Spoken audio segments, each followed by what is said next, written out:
Selamat datang di Yakob Tomatala Creative Leadership TV. Kuliah singkat pada peluang pertama kali ini adalah tentang pokok dasar entrepreneurship Alkitabiah.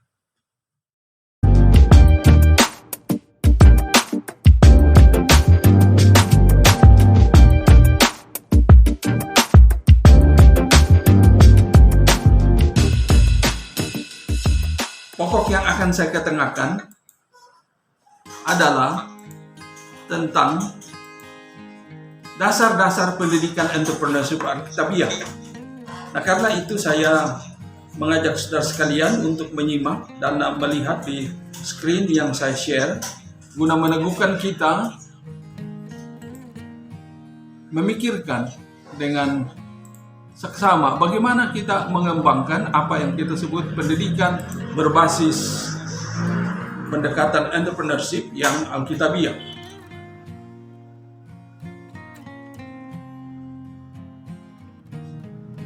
Nah, untuk menjadi dasar bagi percakapan kita, saya mengajak kita semua untuk membaca firman Tuhan yang terambil dari Amsal 22 ayat yang ke-6 yang selengkapnya berbunyi, "Didiklah orang muda menurut jalan yang patut baginya, maka pada masa tuanya pun ia tidak akan menyimpang dari jalan itu." Kekasih Tuhan, dalam kaitan ini tatkala saya merenungkan apa yang sedang terjadi, yang sedang kita alami baik dalam dunia global maupun di Indonesia dan kondisi lokal di Jakarta, saya berbalik untuk melihat apa yang dikatakan oleh James Canton, seorang futuris yang pada tahun 2009 yang lalu coba mengutarakan gagasannya tentang apa yang akan terjadi pada abad yang ke-21 ini, sehingga beliau mengetengahkan 10 tren besar yang akan mewarnai dunia pada paruhan pertama, katakanlah 20 tahun pertama pada abad yang ke-21, yang antara lain berbicara tentang apa yang kita gumuli, yaitu mengenai tenaga kerjaan. Dalam kaitan ini sebagai pendidikan teologi, sesungguhnya kita sedang menyiapkan pekerjaan yang berhubungan dengan jasa kependidikan untuk meneguhkan sumber daya manusia Kristen guna terlibat dalam kepemimpinan dan kiranya menghasilkan. Kekasih Tuhan, menyinggung apa yang tadi saya bacakan sebagai landasan bagi percakapan saya.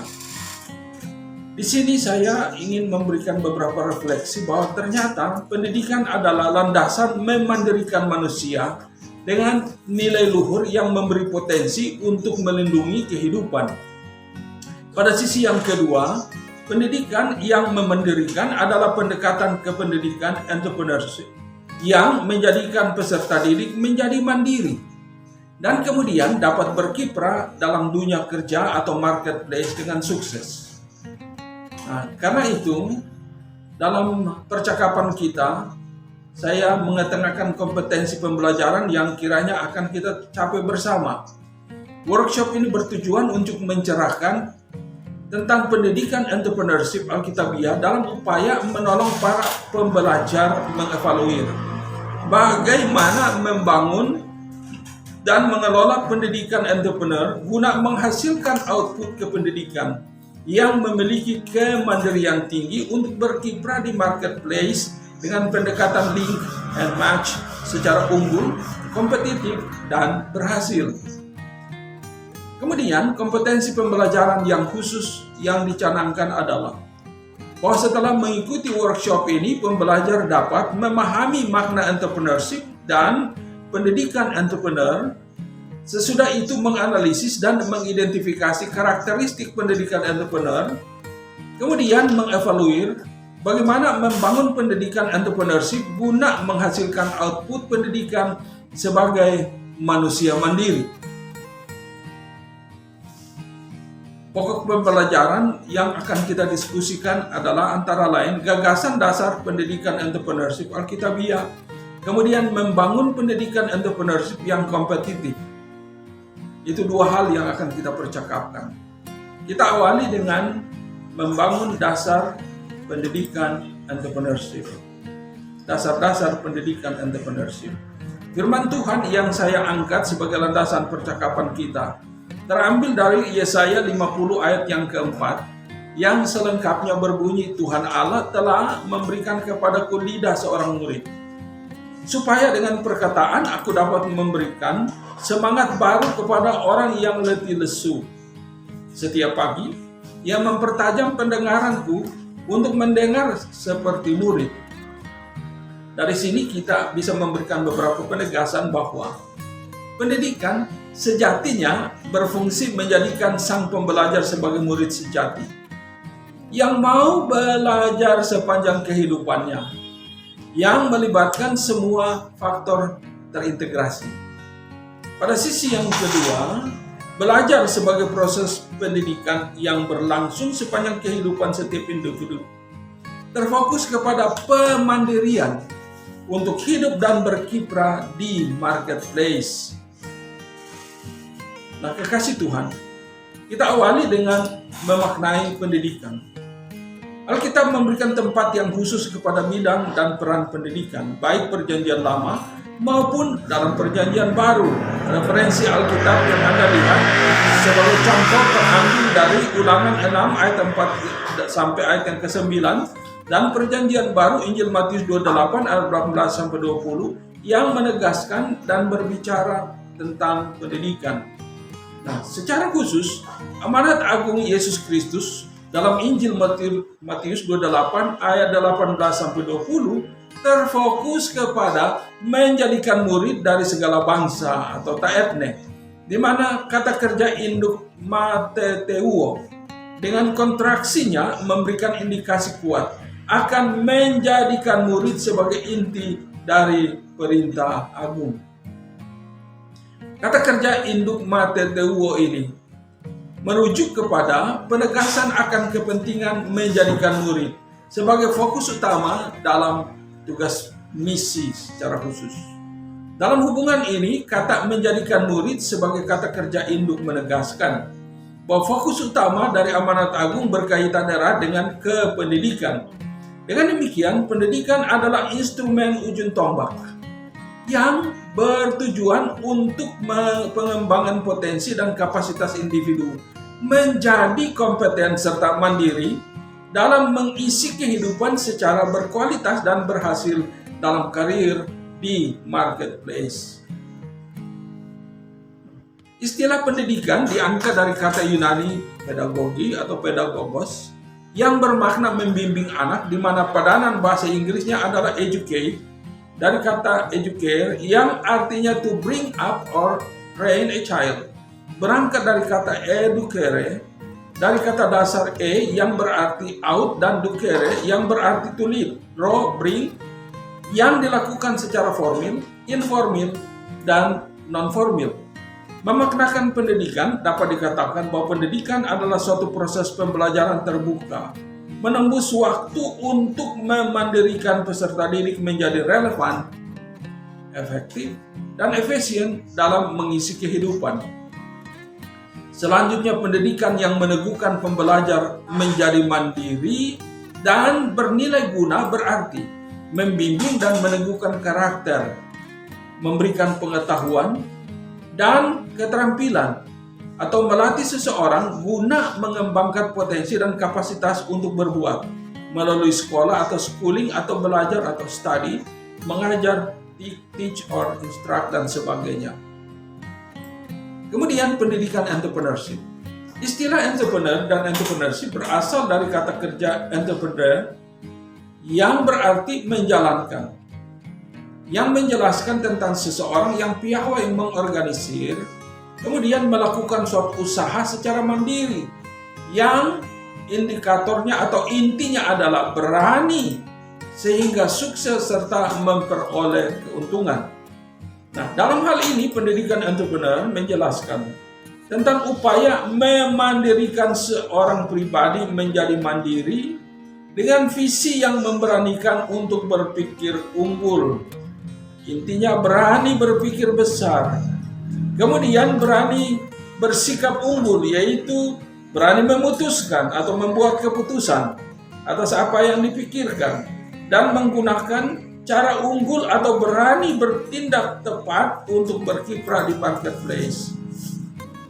Dari uraian yang telah saya tegaskan, pendidikan entrepreneurial atau entrepreneurship education adalah substansi dan proses dinamis yang di dalamnya setiap peserta didik dikembangkan menjadi mandiri dengan meneguhkan karakter atau karakter pikiran, mind, pengetahuan, knowledge, dan kecakapan, keterampilan atau skill unggul yang bertujuan melengkapi setiap peserta didik dengan kapasitas dan potensi yang dapat berkiprah secara unggul kompetitif di marketplace dan meraih keberhasilan terukur.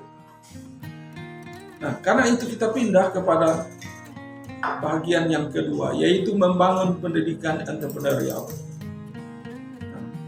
Firman Tuhan yang menjadi landasan percakapan ini terambil dari Amsal 3 ayat 1 dan 2 dari bahasa Indonesia sehari-hari yang berbunyi, "Janganlah lupa akan apa yang telah kuajarkan kepadamu anakku. Ingatlah selalu akan perintahku, supaya panjang umurmu dan sejahtera hidupmu." Di sini kita memberikan penegasan bahwa pendidikan memberi pengetahuan dan pengalaman untuk menjadi mandiri. Kemudian pendidikan bertujuan untuk melengkapi dengan potensi dan kapasitas untuk kehidupan. Nah, sekarang kita coba memahami substansi dan tujuan pendidikan entrepreneur. Alkitab secara jelas mengungkapkan tentang substansi pendidikan dan perannya untuk memendirikan setiap individu dengan mengembangkan potensi dan kapasitas sehingga menjadi kompeten dan mandiri. Tujuan pendidikan yang memendirikan menyentuh aspek karakter, pembentukan karakter, aspek spiritualitas, etika dan moral, aspek pengetahuan, dan aspek kecakapan yang melengkapi peserta didik dengan etika, moral, pengetahuan, serta kecakapan untuk menjadi kompeten dan berperilaku mandiri guna mengisi kehidupan secara berkualitas. Nah, tujuan pendidikan ini terbesit dari pandangan Ralph Waldo Emerson yang mengatakan, "Tiada yang dapat menjabarkan manusia selain segenap sejarahnya.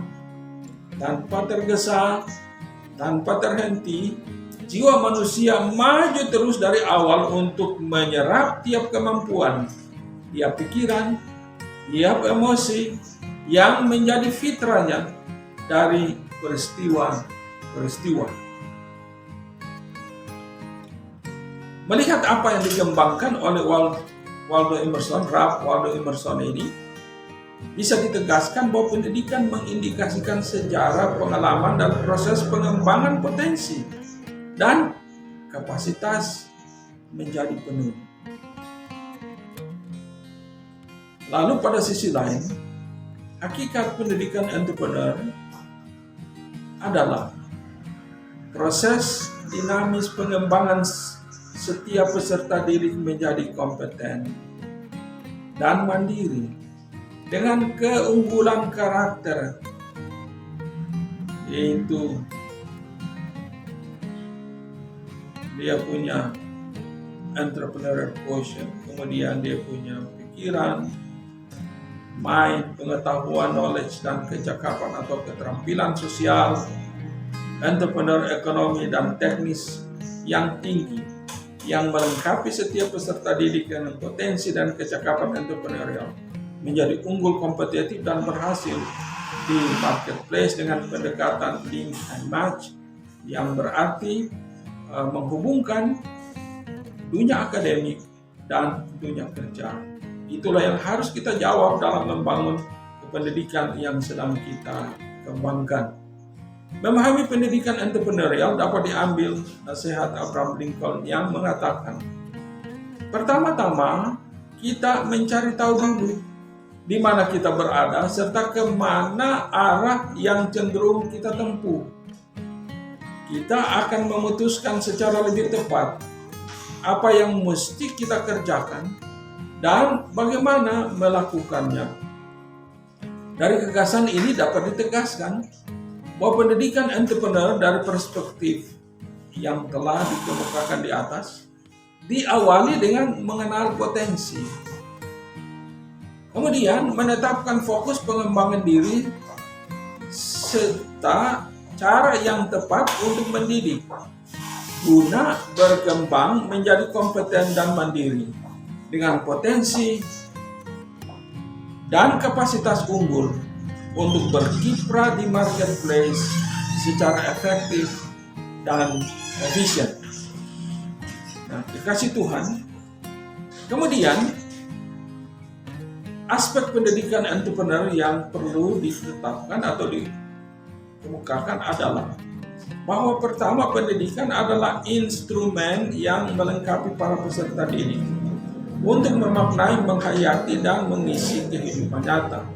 Sehingga pendidikan itu sesungguhnya atau seyogianya harus melengkapi peserta didik bagi kehidupan, yang olehnya mereka pada gilirannya dapat berkiprah di marketplace dan muncul unggul sebagai pemenang. Pada sisi yang kedua, proses pendidikan menggumuli aspek being, keberadaan, becoming, menjadi, knowing, mengetahui, dan doing atau melakukan, yang reflektif dan transformational. Melengkapi peserta didik menjadi kompeten dan mandiri dengan potensi dan kecakapan entrepreneur untuk berkiprah di marketplace secara unggul. Lalu yang ketiga, fokus pendidikan adalah kompetensi dan kemandirian sebagai seorang entrepreneur, ekonopreneur, dan sociopreneur yang sukses. Nah, kemudian yang keempat, profil pendidikan entrepreneurial adalah pendidikan yang mengutamakan pembaruan hidup individu menjadi kompeten. Jadi ada transformasi pikiran, transformasi sikap, transformasi hati, transformasi perilaku, behavior, dan tindakan. Sehingga dia menjadi kompeten dan mandiri, yaitu memiliki visi sehingga dia menjadi visioner, pemberani, dan berpengharapan yang membaharui hati, pikiran, paradigma, perspektif, perilaku atau sikap menjadi positif, proaktif, dan pembaharuan cara dan membangun nilai serta budaya kualitas guna meneguhkan kebiasaan berkualitas dalam memberdayakan sumber daya manusia, mewujudkan pribadi entrepreneur yang sukses dalam karir. Nah, aspek pendidikan dasar entrepreneur, kata kuncinya adalah transformasi individu dan masyarakat. Pendidikan entrepreneur mentransformasi dan memberikan nilai kemandirian kepada peserta didik, baik secara individu dan masyarakat, yang saling mempengaruhi serta saling mendukung mewujudkan sintesa kehidupan yang membawa keunggulan progresif, menyejahterakan masyarakat dengan bersinergi, berkolaborasi, dan berjejaring. Nah, sifat pendidikan entrepreneur yang sedang kita bicarakan adalah bahwa pendidikan entrepreneurial ini bersifat terbuka kepada semua kemungkinan yang positif, selektif, proporsional, dalam pendekatan yang efektif, efisien, sehat, dan dengan metodologi yang relevan, yang memperlakukan manusia sebagai makhluk mulia citra pencipta, dan mengabdikan kebenaran serta ilmu pengetahuan untuk membangun kehidupan individu dan masyarakat dengan jiwa entrepreneur serta budaya kualitas yang harus dikembangkan dari pendidikan yang kita bangun dan emban.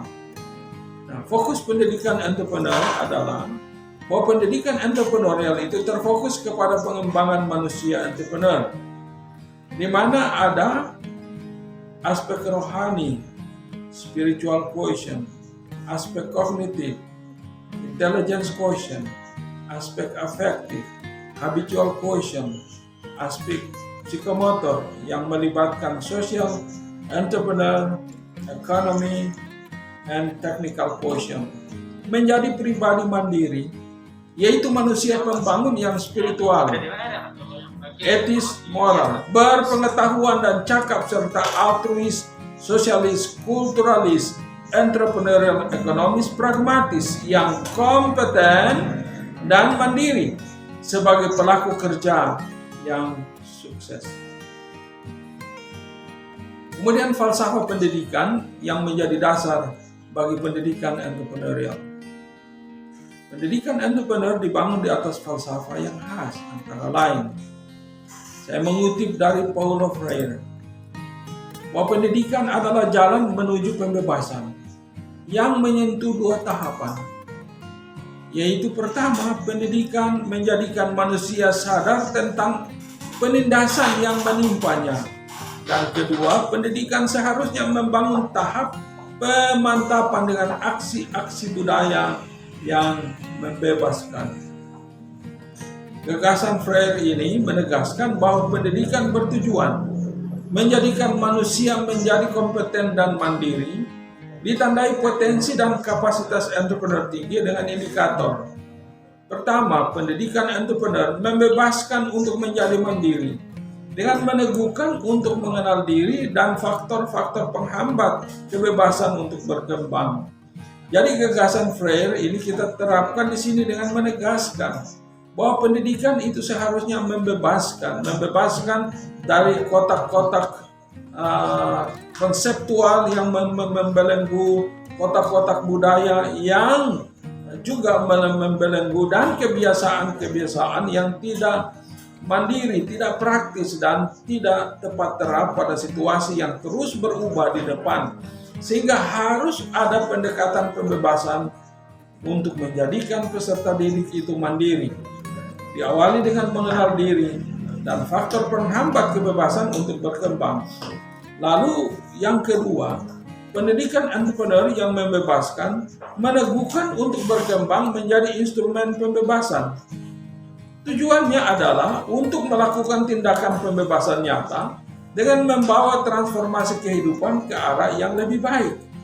Sehingga peserta didik yang telah mengalami atau yang telah menjalani proses pembebasan dalam kependidikan seharusnya mengenal diri dan faktor penghambat untuk mengembangkan potensi yang olehnya semua peserta didik berkembang menjadi instrumen pembebasan guna melakukan tindakan pembebasan nyata dengan membawa transformasi kehidupan ke arah yang lebih baik.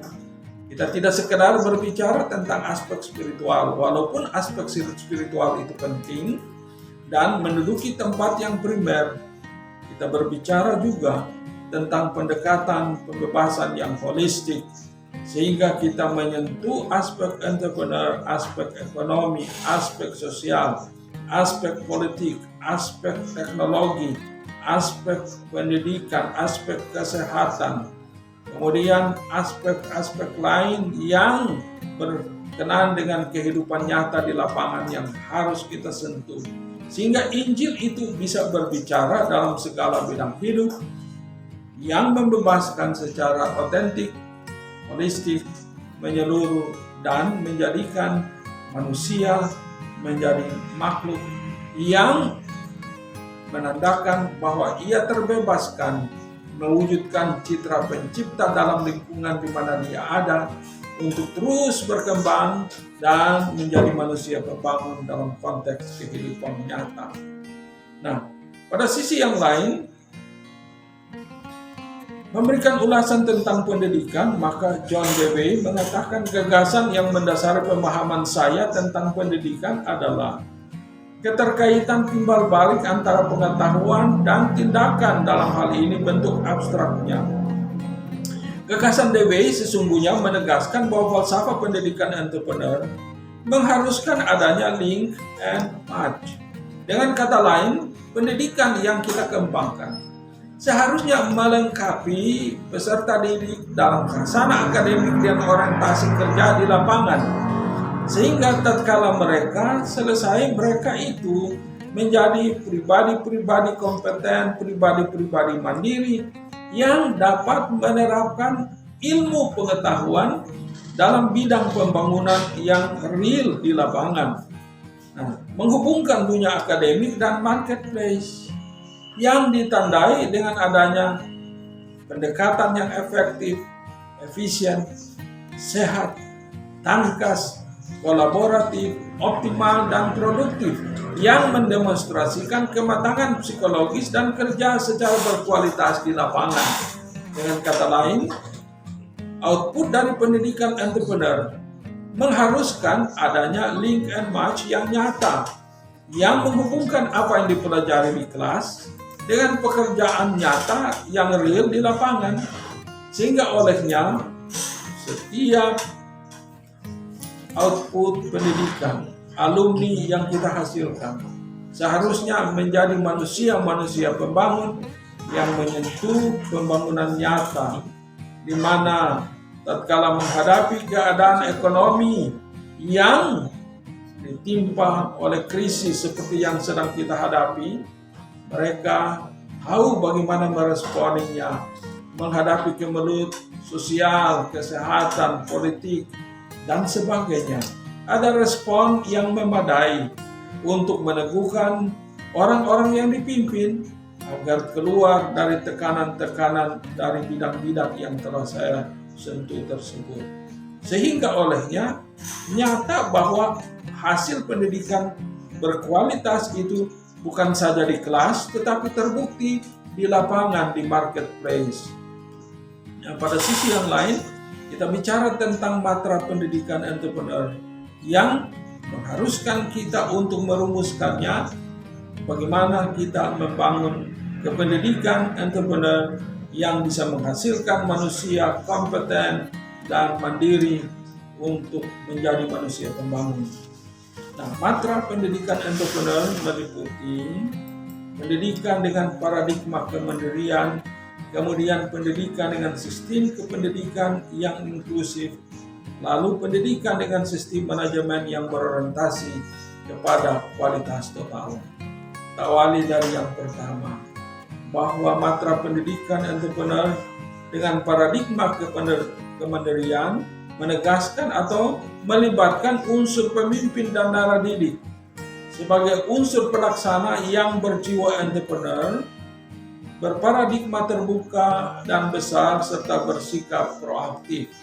Nah, mereka yang adalah orang yang berjiwa entrepreneur tentu berkecakapan entrepreneur, di mana itu diawali dengan sikap yang pasti, antara lain dia harus punya visi yang besar, dan visi yang besar ini harus nyata dalam cara berpikir yang besar yang terbuka.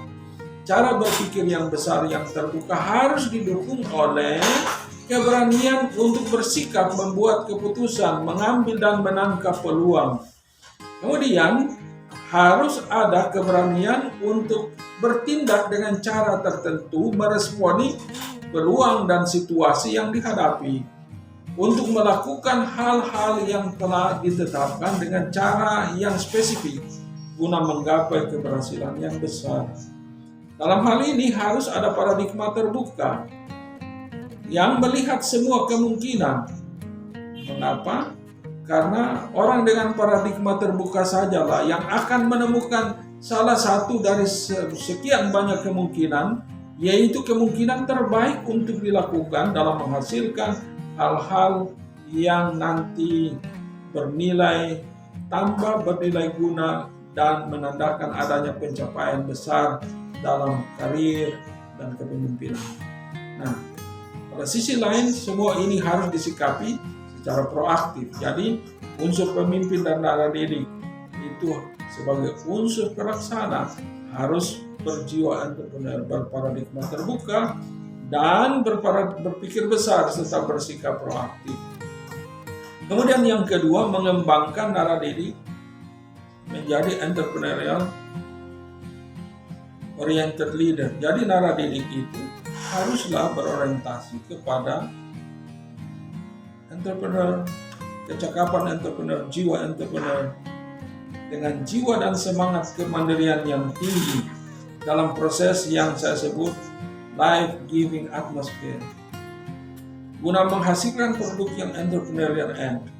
Dalam kaitan ini, mereka yang adalah naradidik harus berorientasi kepada entrepreneurial leader yang saya maksudkan di sini, yang menegaskan bahwa mereka menjadi bukan untuk dirinya sendiri, tetapi menjadi untuk mengangkat orang lain. Menjadi untuk mengangkat orang lain hanya mungkin jika dia mengembangkan di dalam jiwanya life-giving atmosphere, sehingga olehnya produk yang dihasilkan itu berorientasi kepada apa yang saya sebut entrepreneurial end, yang tujuannya adalah untuk mengangkat dan meneguhkan sesama sebagai pendekatan entrepreneur rohani, yang tujuannya adalah untuk meneguhkan dan mengangkat lebih banyak orang dalam hidup dan karir. Nah, kemudian menyertakan komponen pendukung, yaitu orang tua, masyarakat, dan lingkungan pendidikan yang entrepreneurial, ministry, dan mission minded oriented. Nah, jadi komponen ini tidak boleh dilupakan, sehingga olehnya tatkala kita mengembangkan pendidikan entrepreneur, stakeholders yang melibatkan orang tua, melibatkan masyarakat, dan lingkungan pendidikan harus disentuh agar supaya kita memahami kondisi mereka, bagaimana kita bisa melayani dan menghasilkan output pendidikan yang menjawab tuntutan di lapangan. Nah, kemudian mewadakan perkembangan kemandirian naradidik dan peserta didik menjadi entrepreneur sejati yang menekankan atau mengedepankan pendekatan berbasis kualitas total. Nah, kita akan membincangkan itu. Kemudian yang kedua, sistem pendidikan kemandirian yang inklusif.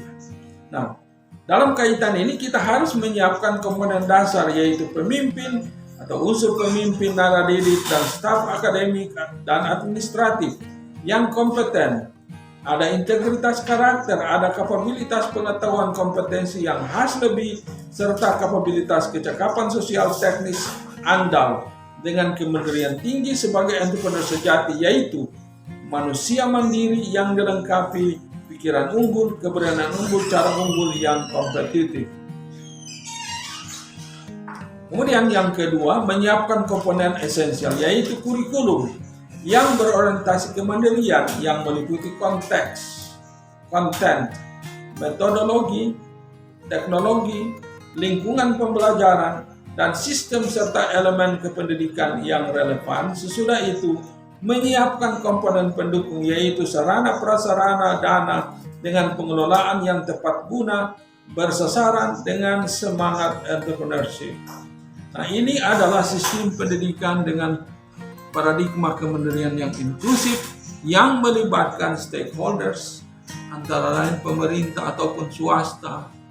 Lalu kemudian ini melibatkan komponen kependidikan penentu, lalu komponen kependidikan utama, lalu bagaimana meneguhkan pemimpin dan unsur pemimpin.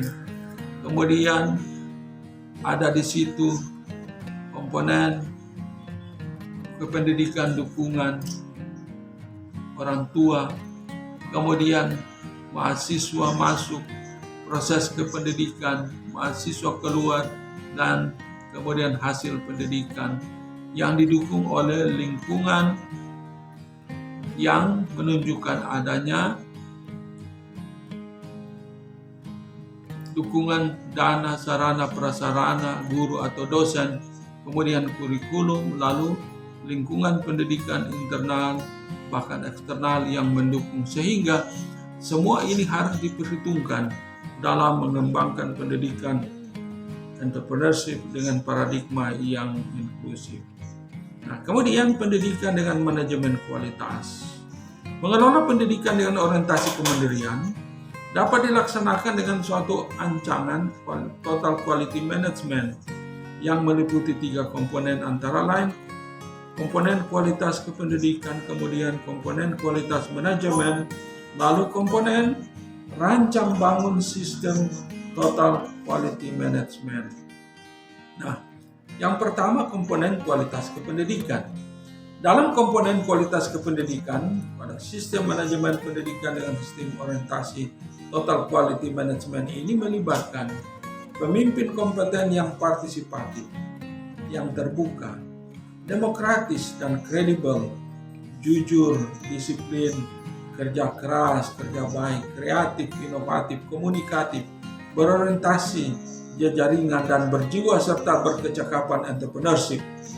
Kemudian relevansi kebutuhan dan penamat yang pas dengan pasar pengguna, yaitu profil pendidikan yang market oriented, ada link and match dengan dunia kerja. Lalu suasana akademik dengan hubungan sehat, keterbukaan, transparansi, dan tanggung jawab tinggi yang meneguhkan sistem nilai dan kecakapan semua komponen sumber daya manusia kependidikan. Lalu manajemen internal yang meningkatkan komitmen bersama kepada kualitas dan disiplin, mengembangkan peran manajemen dan organisasi dengan sasaran optimali proses pendidikan, peningkatan moral, serta partisipasi alokasi dana bagi prioritas program yang melibatkan semua komponen untuk bergerak secara sinergis simultan ke arah kinerja tinggi. Lalu ada faktor efisiensi dan efektivitas produktivitas yang membuktikan penghematan tinggi tidak boros serta produktivitas hasil tinggi yang berkualitas dengan pendekatan gerak seluruh aspek dalam waktu yang tepat untuk menjawab tuntutan kebutuhan dan penggunaan sumber-sumber yang optimal. Lalu kemudian menyiapkan akses yang luas dan keterbukaan peluang bagi semua peminat yang menandakan adanya pemerataan kesempatan bagi semua pihak, di mana aspek keterbukaan disikapi sebagai indikator kemandirian dan kepercayaan diri, serta kesediaan kemauan kuat untuk berprestasi tinggi. Dan yang ketujuh, ada mekanisme keberlanjutan.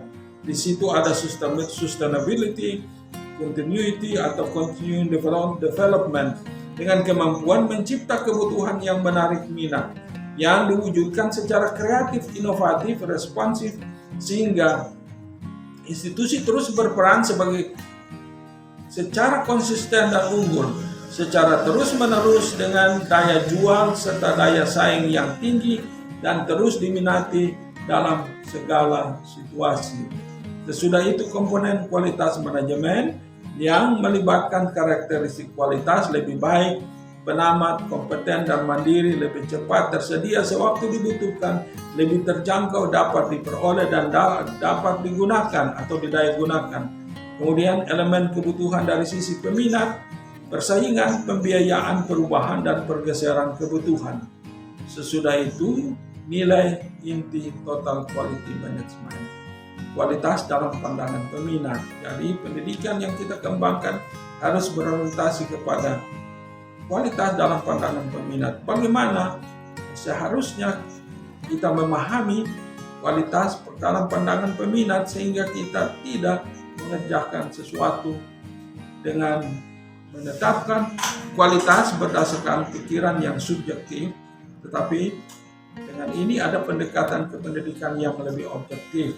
Kemudian ada kepemimpinan yang berkualitas, sesudah itu kemajuan yang terus-menerus atau progresif. Lalu ada keterlibatan semua unsur sumber daya dan sumber-sumber yang meningkat. Sesudah itu kecepatan menanggapi kebutuhan dan kualitas yang diformat untuk memastikan produk-produk kependidikan yang diminati dan bersaing. Nah, lalu nilai inti selanjutnya adalah kemampuan menampilkan diri dalam jangka panjang. Lalu kekuatan memanajemeni berdasarkan fakta. Sesudah itu kerjasama yang terus berkembang dan kebersamaan dalam memikul tanggung jawab. Yang keempat, perencanaan strategi bagi penerapan total quality management, mengutamakan peminat atau pelanggan, kemudian mengedepankan peran pemimpin, melibatkan semua unsur sumber daya manusia, menggunakan pendekatan proses, menerapkan pendekatan sistem untuk perkembangan kualitas yang dinamis, lalu menggerakkan peningkatan yang bersinambung, mengadakan keputusan relevan berdasarkan fakta. Sesudah itu menggalang dan menghidupkan hubungan yang menguntungkan semua pihak. Dan yang ketiga, komponen rancang bangun sistem kependidikan yang diawali dengan perencanaan strategis, harus ada visi, misi, fokus, dan inti bisnis pendidikan yang jelas. Kemudian ada nilai inti teologi yaitu keyakinan dan filsafat. Lalu kemudian elemen kebutuhan, karakteristik kualitas, sesudah itu sistem manajemen terapan, dan kemudian total quality management kependidikan yang menegaskan tentang kepuasan peminat, partisipasi semua unsur, dan peningkatan yang bersinambung yang dapat Anda lihat dalam diagram yang pertama. Sehingga kita mulai dari level pertama, perencanaan strategis, kemudian nilai inti, elemen kebutuhan, karakteristik kualitas, sistem manajemen, lalu kemudian total quality management kependidikan yang melibatkan peningkatan bersinambung, partisipasi semua unsur, dan ujungnya adalah kepuasan peminat. Sehingga setiap orang yang datang ke sekolah kita untuk belajar haruslah didorong oleh kenyataan bahwa dia tahu sekolah yang kita kembangkan pasti akan meneguhkannya untuk menjadi kompeten dan mandiri dan membuatnya puas. Lalu kemudian tatkala dia terlibat di lapangan, dia juga diterima, atau hasil kependidikan itu menandakan bahwa orang-orang yang kita layani juga puas dengan produk pendidikan yang kita kembangkan. Nah, lalu sesudah itu komponen bangunan total quality management pendidikan entrepreneur melibatkan tujuan memenuhi kebutuhan dan kepuasan konsumen, lalu alat elemen-elemen perbaikan kontinu dan partisipasi total, lalu belajar dalam hal ini learning organization, pengembangan kualitas perorangan dan sumber daya organisasi secara berkelanjutan, dan sesudah itu ada tiang penopang antara lain sistem sosial budaya, sistem teknik, dan sistem manajemen. Lalu ada fondasi manajemen, strategi manajemen proses, manajemen proyek, manajemen aktivitas individu, lalu batu kali, vision, mission, values, goals, objectives, strategi planning, kemudian operational planning, project planning, dan personal quality planning. Dan ini semua tergambar dalam diagram yang kedua yang disebut komponen bangunan total quality management pendidikan yang diawali dengan menetapkan tujuan, kemudian ada elemen-elemennya, lalu bagaimana belajarnya dengan sistem sosial budaya yang harus dikembangkan dalam sistem teknik dan sistem manajemen dan seterusnya, lalu tiang penopang antara lain manajemen strategi, manajemen proses, manajemen proyek, kemudian manajemen aktivitas individu, ada visi, misi, nilai, dan goal atau target yang akan dicapai. Ada perencanaan strategi, perencanaan operasi, perencanaan proyek, dan perencanaan personil yang kita kembangkan untuk tujuan mengembangkan pendidikan entrepreneur. Nah, pendidikan adalah dapur yang meramu dasar-dasar kemajuan dan merupakan tulang punggung pendukung perkembangan bangsa ataupun kelompok, antara lain kalau kita gereja tentunya. Lalu pendidikan yang terfokus kepada idealisme kemandirian atau entrepreneurial akan memberikan dinamika kemajuan yang signifikan, di mana penegasannya gereja akan maju dengan pasti apabila gereja terfokus kepada pengembangan sumber daya manusia mandiri dan kompeten, mendayagunakan pendidikan entrepreneur untuk meneguhkan pencapaian tujuan guna menghadirkan shalom. Itulah kata-kata penutup yang ingin saya kemukakan. Tuhan memberkati. Terima kasih. Terima kasih Pak. Sekarang Pak buat diskusi bagi Bapak Ibu yang ingin bertanya. Silakan.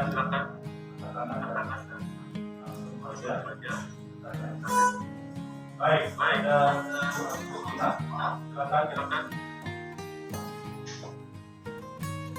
Selamat sore, terima kasih Pak Ajan, Bapak ya, Dr. Yakub Matala, terima kasih untuk paparannya.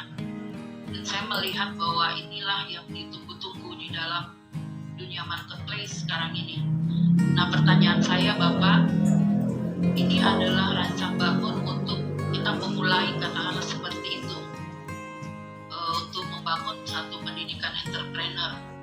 Tapi kalau bagaimana Pak dengan adanya kenyataan sekarang, ada begitu banyak orang percaya yang sudah berada di marketplace dan ada generasi yang sedang bertumbuh di dalam karir mereka, katakanlah di bawah umur 35 tahun.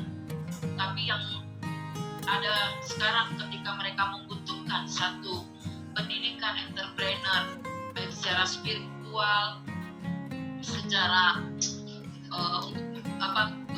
meningkatkan kemampuan mereka, itu yang tersedia sumber-sumbernya bukan secara alkitabiah. Ada main program, banyak sekali yang dunia tawarkan, tapi mereka tidak punya pilihan. Dan saya juga secara pribadi, walaupun kita orang teologi yang gagap menghadapi kebutuhan daripada para generasi ini di dalam marketplace Pak. Jadi bagaimana Pak menyikapi atau apa yang dapat kita lakukan, mulai dari mana untuk kita membangun satu sistem pendidikan yang mungkin gak selengkap tadi Pak, bagi orang-orang yang sudah berjalan di dalam ini, sehingga mereka tidak bergerak sendiri kesepian ataupun harus mereguk air dari dunia ini gitu, yang membuat kita tahu sistem pendidikan entrepreneur dalam dunia ini, motivasi dan lain sebagainya, itu membuat mereka jadi karena mengandalkan diri sendiri, tidak ada unsur spiritualitas, atau kalaupun spiritualitas ada bisa dibawa kepada yang semua agama-agama begitu Pak. Jadi seperti New Age movement begitu Pak. Ini yang jadi cerita menurut saya ya. Tapi kita juga yang melihat ini tidak mampu berbuat apa-apa Pak. Mohon arahan dan petunjuknya. Karena ini sudah sedang berlangsung, kita tidak lagi mencari tenaga-tenaga untuk kita didik, tapi mereka sudah terjun. Mereka sedang menduduki posisi-posisi yang strategis. Tapi gereja seakan berjalan sendiri, mereka di dunia marketplace berjalan sendiri. Nah, jembatan ini Pak, untuk memenuhi kebutuhan mereka Pak. Itu Pak, terima kasih banyak Pak. Iya. Terima kasih Ibu Agustina untuk pertanyaan yang baik sekali. Pertama-tama, gagasan yang saya kemukakan ini tidak sulit jika kita menerapkan dengan membangun pendidikan tinggi yang bersifat umum.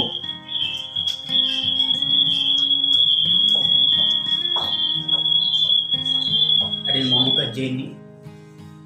Katakanlah kita membangun sekolah tinggi politik atau sekolah tinggi ekonomi, sekolah tinggi hukum yang berorientasi kepada pendekatan yang baru saja saya bicarakan, itu rada mudah atau rada gampang. Tapi pertanyaannya adalah bagaimana kita menerapkan pendekatan pendidikan entrepreneurship dalam pendidikan teologi? Itu pertanyaan yang penting.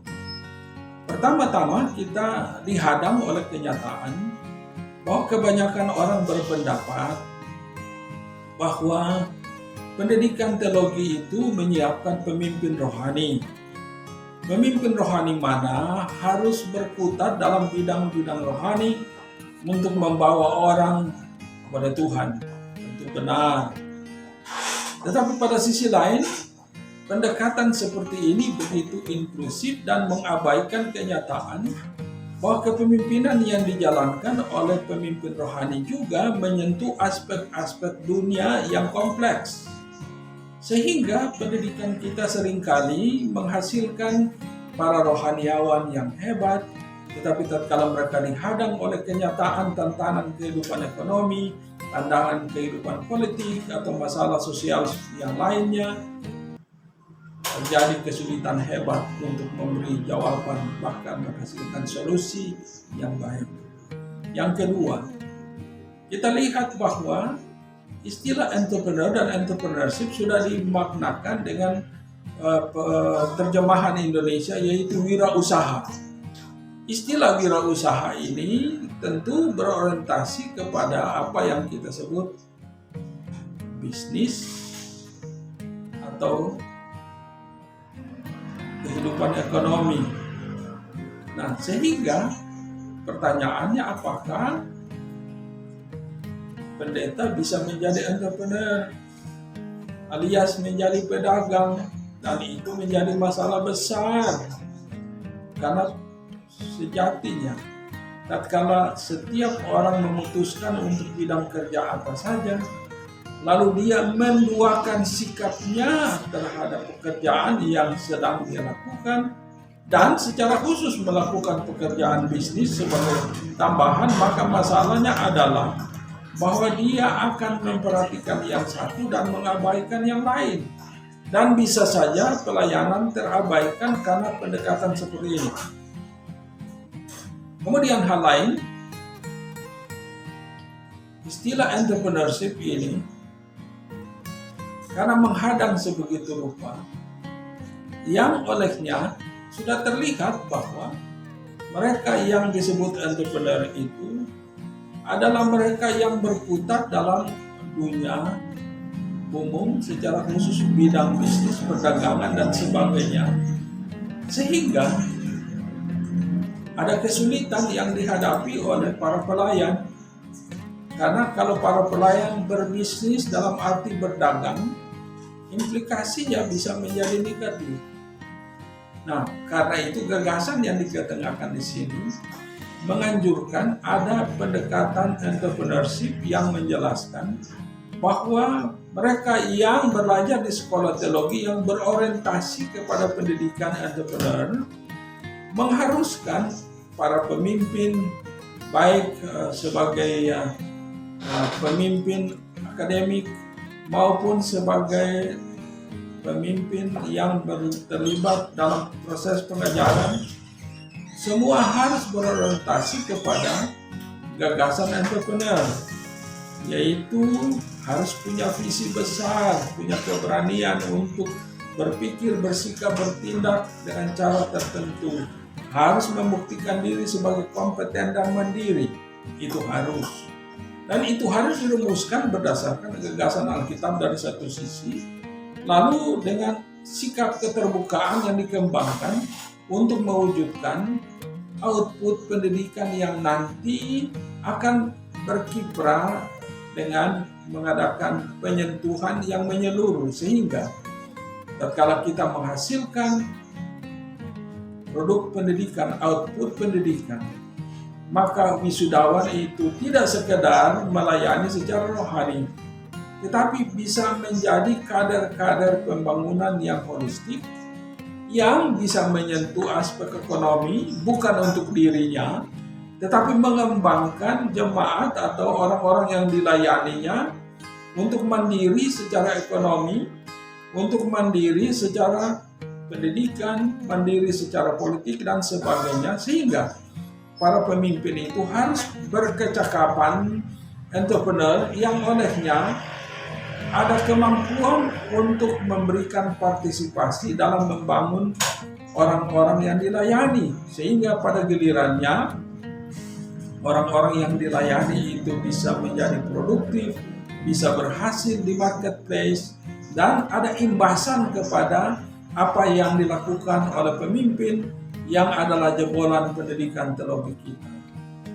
Nah, itu hal yang pertama. Pada sisi yang kedua, para pemimpin gereja, khususnya para pendeta, para pelayan, tamatan sekolah teologi, harus punya kemampuan untuk berpikir investatif, bergaya investor, bukan untuk cari uang, tetapi bagaimana sikapnya sebegitu rupa dalam menekuni pekerjaan sebagai pemimpin rohani dengan mencipta peluang baik bagi diri maupun orang-orang yang dipimpin dengan adanya upaya-upaya untuk menghasilkan apa yang saya sebut the second income, the third income, the fourth income untuk menopang. Jadi contoh, misalnya tadi ada yang saya dengar pelayan yang memelihara bebek. Kalau dia memelihara bebek, maka dia adalah gembala bebek. Tapi jika dia memanfaatkan pendekatan yang saya sebut tadi, investatif, pendekatan sebagai investor, maka dia menyebabkan orang lain bekerja memelihara bebek atas namanya. Dan olehnya dia tidak bakal disalahkan karena dia terfokus 100% dalam pelayanan gereja. Dan dari perspektif waktu, dia punya waktu untuk dirinya 8 jam untuk istirahat, waktu untuk kerja 8 jam, dan spare time itu 8 jam. Jadi ada 24 jam satu hari.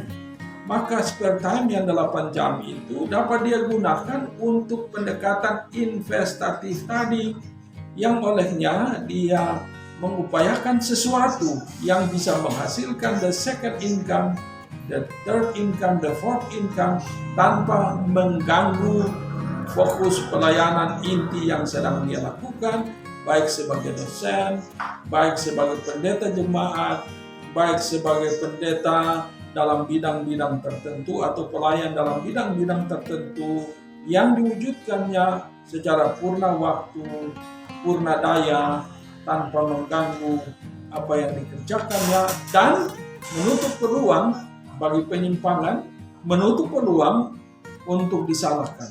Terima kasih. Selamat mengembara bersama saya, Yakob Tomatala.